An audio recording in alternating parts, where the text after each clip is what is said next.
And there were some hardships here. Some of them almost literally never interacted, so trying to find a common link for them to even develop a relationship was terribly hard. But I did it, for better or for worse. I can't necessarily speak for the quality of all the ships, but without further ado.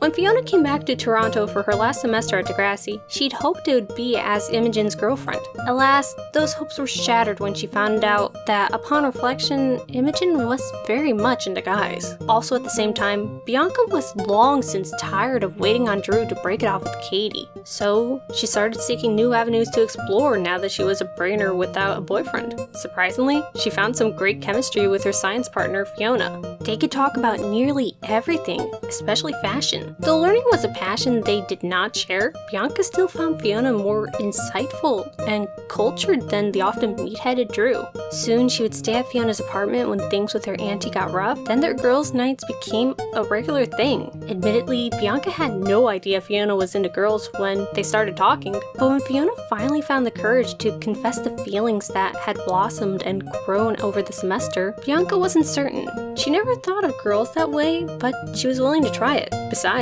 a girl must have been better than her previous romantic partners. Claude never thought much of Joey, and Joey thought even less of Claude. He didn't hate the guy, but sort of didn't care for him as he was part of what took Caitlin away. And yet, it was Caitlin who brought the two men together in an after-school detention. Having just gotten into a fight with his ex, seeing Caitlin's ex was less than desirable for Claude. And at first, it started off toxic.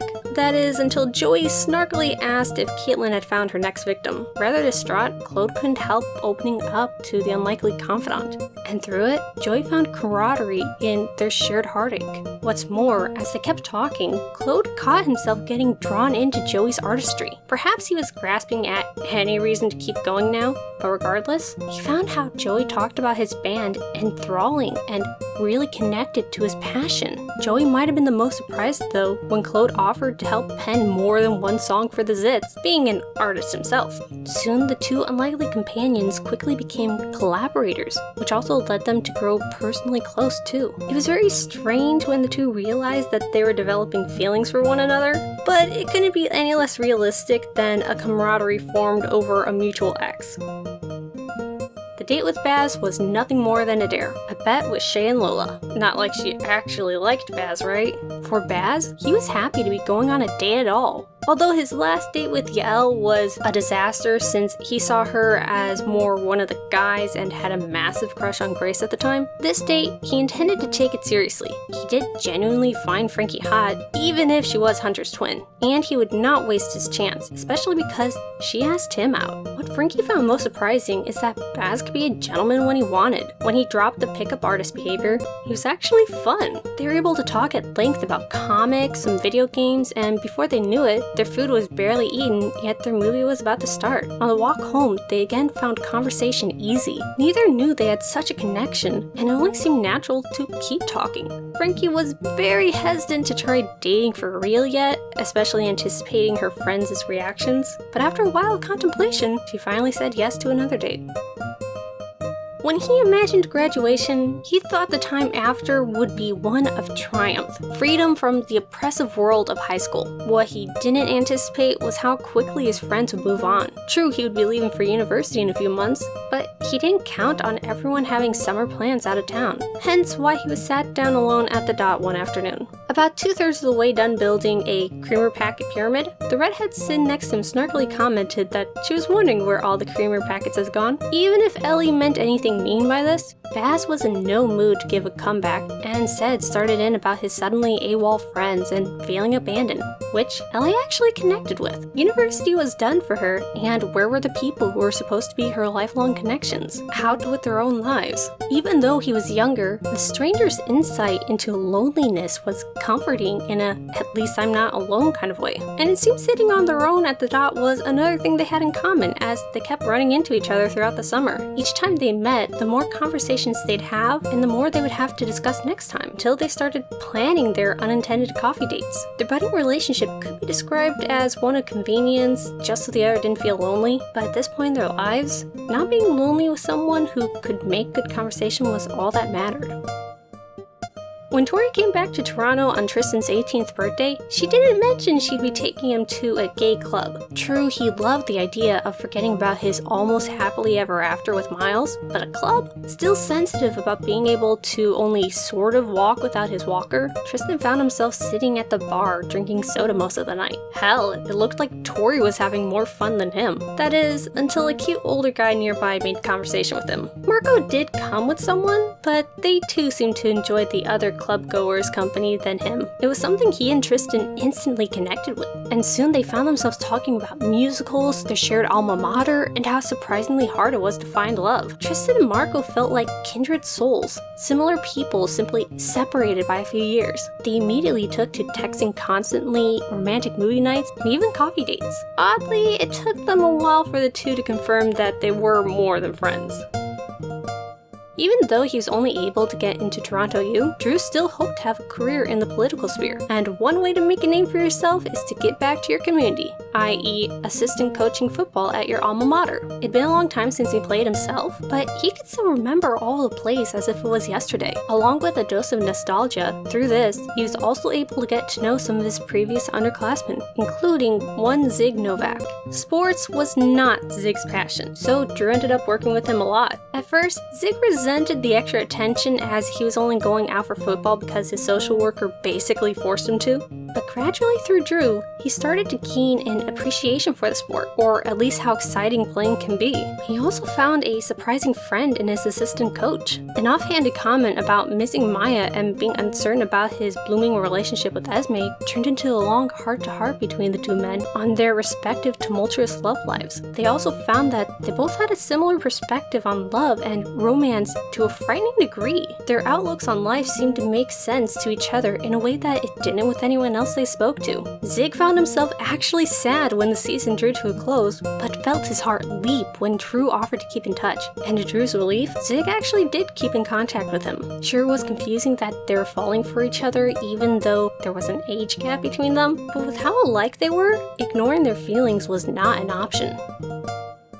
Jimmy couldn't say that he didn't like what he saw when Peter leaked Manny's drunk stripping video. It was hard to imagine just a short while ago he and Spinner were giving a tiny 7th grader a hard time, and now here she was, all grown. Though he enjoyed the sight, he still pitied the poor Manny. Clearly, she wasn't quite in her right mind when the video was made. Much out of pity, when he found her in the halls next, he felt an urge to mention how slimy Peter was and offer his dad's services as his lawyer. What caught him off guard was when she offhandedly asked if his dad deals in emancipation. This opened up the two to discussing their shared difficulty with parents. For Jimmy, his parents being absent and at the same time his dad commanding his life. For Manny, her dad hating everything she loves and finding no support in her mother. They found themselves slowly spending more time together, but it wasn't until Jimmy stepped in on Peter harassing Manny that the two became aware of their feelings for the other. Jimmy found a kindred spirit in Manny, and Manny needed a knight in shining armor, someone level-headed yet fun like Jimmy. As in the past, Manny couldn't help but pursue him, even though he was still technically with Hazel, but as Manny would tell you, Hazel was on the way out. And needless to say, when the two finally split, Manny made it known to Jimmy how she felt. And for Jimmy, it wasn't really a rebound since he had long grown apart from Hazel. This was a fresh start for both him and Manny. When she came back to school after her fight with anorexia, she was shocked to find JT was mature. Far from the mischief maker she was friends with in middle school, even more mature than her current beau Peter. This opened the gates to a relationship that they couldn't have had before. Emma became more lax with JT, even comfortable enough to answer unguarded when he asked about her battle with anorexia. And JT took comfort in this conversation. He didn't have a chance to really discuss his scraping with suicide last year with anyone he called friend until then. And to his relief, he found an understanding in Emma's presence. Though it was hard to admit, JT was glad when Emma stopped seeing Peter and started hanging out with him more. Though he felt certain she was falling for Sean again, he couldn't help but develop feelings for his renewed friend. And as for Emma, though she had residual feelings for Sean, JT was there right now. Not only was he more grown up now, but he still maintained his JT brand of silliness. Slowly, Emma started to see what Liberty loved in him long ago. And none too soon did this this revelation come to light, as shortly thereafter, JT attempted to ask Emma to an upcoming dance. Attempted because he struggled to get the words to state precisely what he meant. Still, Emma pieced together his intentions and happily accepted his offer to go to the dance as more than friends.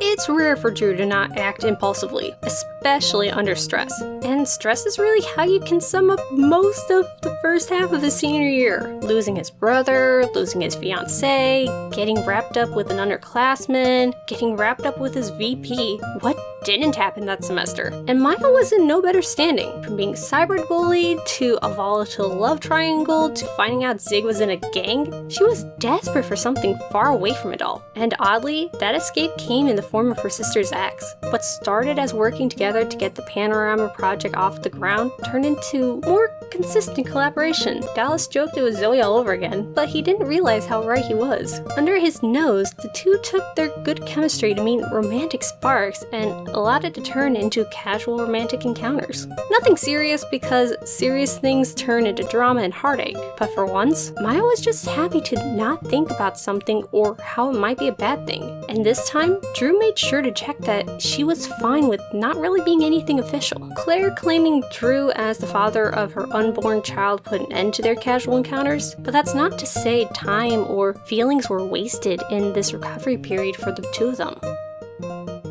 Zig was genuinely sorry when it came out that Esme had tricked him into bullying Saad. He never wanted to be that guy, especially after what happened with Cam. So, in a way, he felt like he owed it to Saad to be his friend, even though he was no longer in high school. At first, it was hard to find things to talk about. Saad was a brainer and into art. Zig, well, his artistic expression ended at his limited knowledge of the guitar and dance. Oddly enough, what led the gates to open was discussing their shared history with Maya, which was great for Zig since their relationship wasn't going anywhere as she was taking off her so-called arts, and he wanted someone to talk to about this besides Tiny. Incidentally, Zig talking about Maya helped Saad to open up about his own relationship with Lola, or lack thereof. See, he didn't really feel the same for her, though he appreciated her care for him. He let slip that he preferred dudes by mistake, and to Saad's relief, Zig didn't seem to mind. In fact, the summer of cordial texting turned into hanging out almost every day, especially after Tiny took off for Caltech.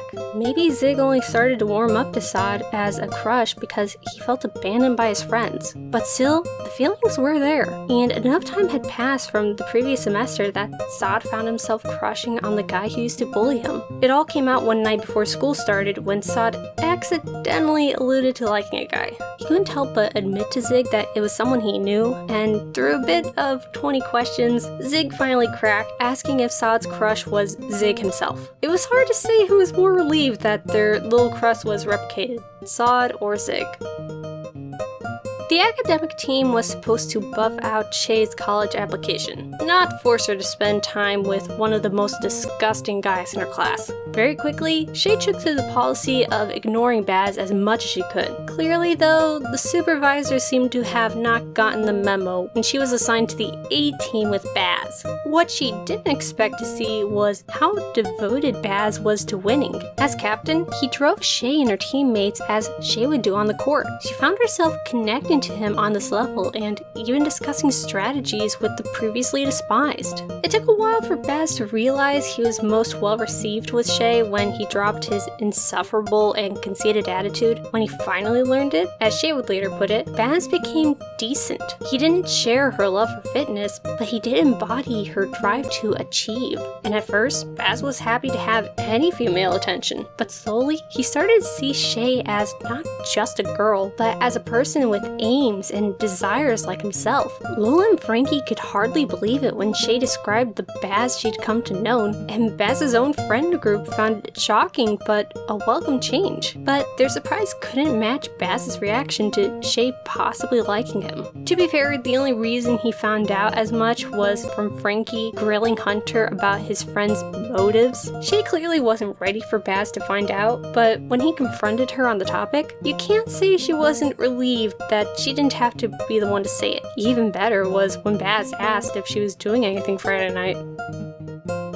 Finding out Rasha was gay was quite the shocker, namely because Goldi happened to find her housemate and close friend quite attractive. An easy sentiment to ignore when you can tell yourself that the feeling would never be returned. Thankfully, she seemed head over heels for Zoe, so Goldi didn't have to worry about being tempted to make a move on Rasha. Still, this led to a long period of questioning her own morality. Being okay religiously with your friend being gay is one thing. When you're the one in question, things get complicated. For a while, Goldi embraced the part of her that liked boys, but when her relationship with Winston fell through, she felt tempted to look into the part of herself who appreciated girls sexually. She didn't intend to flirt if she had during her correspondence with Rasha during her first semester of university. Much of it was silly banter between the two distant, separated friends, but partway through, Rasha opened up about her insecurities about her own relationship. Zoe seemed distant and so wrapped up in her university life that breakup seemed inevitable. When it finally came before the winter holiday, Goldi did what came naturally to her and sought to comfort Rasha. And it worked. By the time winter break brought Goldi home, Rasha and her were closer than ever thanks to this shared experience. When she got back, Goldi couldn't ignore the urge within her to kiss Rasha, seeing her after a long time apart. Still, she felt it wasn't right to do something so selfish, as Rasha must have still been reeling from Zoe. Goldi was satisfied with loving from afar. That is, until Rasha surprised her with the long-desired kiss during a late girls' night. As it turned out, Rasha was hesitant to even reveal her feelings to her very religious friend, but luckily, it worked out in the end for both. Imagine the irony of the guy who started out as a gay basher coming to learn that he might be bi. Kinda like with Paige, it was rather surprising when Spinner started to appreciate the male form, but not just any male form. No, that honor was bestowed upon one Riley Savros. One could have thought his type would have been more feminine looking guys, but something about Riley was just beautiful in a way that Spinner would see a girl as. At the time, Riley himself was very confused about his own sexuality. Recognizing his affinity to guys was something he fought with closed fist, though he admittedly had lax moments. First, it was when he thought Peter might like him back. Then it was with Jane's boyfriend Spinner. He wasn't really close to Jane, but she was on the football team, so he had a chance to take notice of Spinner as he cheered her on. He would always sit near the bench, so Riley was able to sneak in a quick conversation while Jane was otherwise occupied. It was near certain that this crush would go nowhere for either party since Spinner was already taken. That is, until it came out that Jane had been unfaithful to Spinner. It was a confusing time for all. Spinner briefly married his classmate at a casino, and Riley couldn't help wonder if he should make his move now. Quite distraught, Spinner spent much of his time trying to forget about Jane, which is where Riley found opportunity. Hanging around the pool hall, the dot, any place where Spinner might frequent proved effective as he and Spinner became closer. Much of it was luck that Spinner was tempted to explore his sexual curiosity, and that with seeking distraction comes the desire for a rebound. Admittedly, Riley didn't consider himself as such. For the time, he was happy to have his secret desires very discreetly fulfilled. Summer can be a sultry time when you're a student on break. As soon as Eli and Claire came back to town, they immediately ran into Spinner, Eli's old boss. Perhaps this part nostalgia, but also a lot of unspoken feelings, but Eli would drag Claire and himself to the dot near every day, coincidentally when Spinner would be on shift. During his time working at the dot many summers ago, Eli had become closer to Spinner, and he made a point every school break to visit him. And it's not like Spinner minded the company while he was going through a separation with Emma. In fact, Spinner was shocked by how much he appreciated their company every day. And for Claire, at first she couldn't understand what Eli saw in the guy, but as the summer drew on, she started to fall for him as well. He was mature, yet funny, and had an affinity for dark fiction. It made her relationship with Eli confusing for a time, but shortly after she came to accept at least trying a three-way romance. The dot was also the place where Maya and Zig opted to reconnect after a school term apart. They'd essentially left their feelings to the side during that time, but once they met up, it was clear that they still had that spark. It was also the place that Esme chose to apologized to Zig and Maya for everything. A year of therapy admittedly didn't make her all better, but it helped her to see the harm that she caused the two. And after a bit of soul searching, Zig and Maya forgave her, which led the trio to spend most of their afternoons hanging out, many times at the Dot, and start to grow closer than a platonic group would. Zig still cared for Esme and Maya, Esme respected Maya and cared for Zig, and Maya cared for Zig and found herself connecting to Esme's recovery and transformation. They were already thinking of maybe all being more than friends when the thunderstorm hit. Coincidentally, the only people at the Dot were the two groups of budding lovers, and as the violent storm wore on with seemingly no end, all six were surprised to notice how much fun they were having. Age didn't matter as they made the time pass together with ease, and when the storm had long passed, they still met up daily at the Dot. Sure, summer ending would put a damper on their blooming six-person romance, but that was for their future selves to worry about. Now was the time of seemingly endless bliss. Oh boy, my throat is dying from reading all that. There were some really hard ones in this batch, but I did it. Finally reached the end of the Degrassi Crackship Palooza. Thank you very much all who submitted their ships, and again, thank you for consuming my videos. And a little bit of quick housekeeping, I will be at BronyCon this year in Baltimore. I'll be helping out at the Traveling Pony Museum booth pretty much all the time when the vendor hall's going, but I'll be there all weekend, so feel free to stop by and say hi. And if you can't make it to BronyCon but still want to talk to me about Degrassi, Steven Universe, musicals, right now I'm accepting direct messages and at replies on my Twitter. You can find me at NotAVampyre, and there you'll also be able to keep up with my random thoughts and announcements as to how video projects are going. Again, thank you so much for consuming this video, and until next time.